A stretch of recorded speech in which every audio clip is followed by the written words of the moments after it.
Mercredi, des idées en goguette. Marché ouvert, des idées en vrac. Émission sur Alliance 92, tous les mercredis à 6h45 et 7h30. Rediffusion le même jour à 17h30 et à 18h. Des routes nationales. Oui, Manara Samuel là nous parle d'un sujet bien étalé dans les idées en goguette de ce mercredi.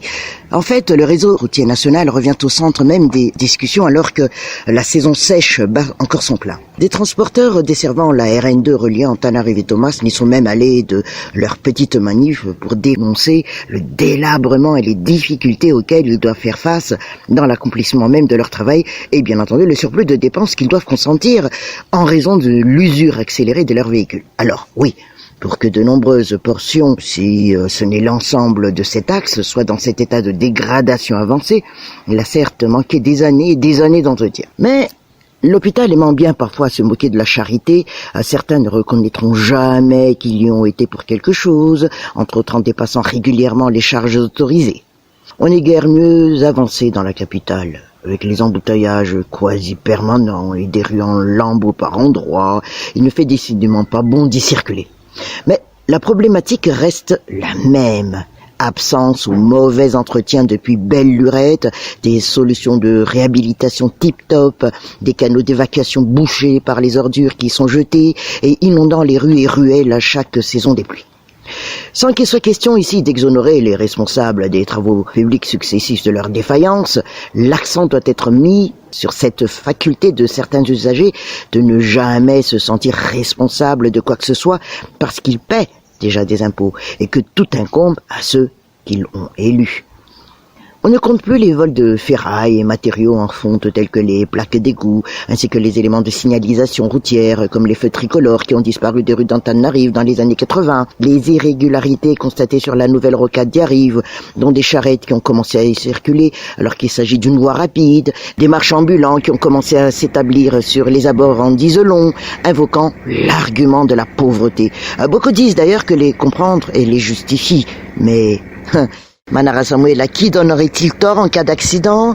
Bref, hormis donc les manquements des autorités censées être responsables, on veut des infrastructures routières dignes de pays avancés, alors que les mentalités, comportements et manières dont on les utilise n'évoluent pas. On se retrouve dans En route Manara Samuel, toujours sur Alliance 92. Mercredi, des idées en goguette. Marché ouvert, des idées en vrac. Émission sur Alliance 92, tous les mercredis à 6h45 et 7h30. Rediffusion le même jour à 17h30 et à 18h. Oui, Manara Samuel nous parle ici d'un produit de grande discussion dans le marché des idées à travers les idées en goguette de ce mercredi où le réseau routier national revient au centre d'ailleurs des discussions alors que la saison sèche bat encore son plein. Mais si on parle des réhabilitations forcées, l'essentiel des routes existant au pays date de l'époque coloniale et depuis on n'en a pratiquement pas construit de nouvelles. Les débats autour du fonds routier et ses ressources, en l'occurrence les redevances d'entretien routier ou encore les taxes pétrolières ont longtemps ralenti, sinon laissé traîner les choses. Les réhabilitations de routes ont englouti des centaines, voire même des milliers de milliards d'ariards, sans que celles-ci aient débouché sur des résultats suffisamment durables, tandis que certains axes ont été littéralement laissés à l'abandon depuis des dizaines d'années.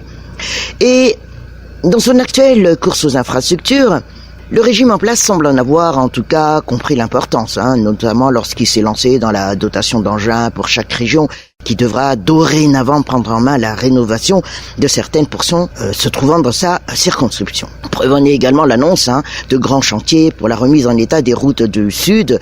L'on cite ici Manara Samuel, la RN10, la RN12A, la RN13 qui, force est de le reconnaître, non de national que de nom, sachant qu'elle ressemble davantage à des pistes, du moins sur une bonne partie. Le coût prévisionnel de l'opération avoisine le demi-milliard de dollars, assuré, table-t-on, par les ressources propres internes ainsi que par des financements extérieurs. Dans tous les cas, la volonté est là. D'ailleurs, il n'y a sans doute pas vraiment le choix. Avec cette pandémie qui commence à perdurer et à instaurer une autarcie forcée à un niveau de plus ou moins marqué dans presque tous les pays. La fermeture pour une durée jusqu'ici indéterminée des frontières imposera une économie de plus en plus encline à se tourner vers l'intérieur, notamment dans l'agriculture, afin de subvenir aux besoins de la population. Même destinée pour les secteurs qui se nourrissent habituellement des devises étrangères, tels que le tourisme, dont les acteurs nationaux viennent justement de réitérer leur volonté de promouvoir désormais le tourisme local. Et dans tout cela, Manara Samuel, qu'il s'agisse d'acheminer des produits agricoles pour approvisionner une région ou encore le transport de voyageurs, eh bien, les routes sont appelées à jouer un rôle majeur. Et pour sûr, c'est vrai qu'elles ne se mangent pas, mais elles font manger, bien sûr, Manara Samuel. Mercredi, des idées en goguette. Marché ouvert, des idées en vrac. Émission sur Alliance 92, tous les mercredis à 6h45 et 7h30. Rediffusion le même jour à 17h30 et à 18h.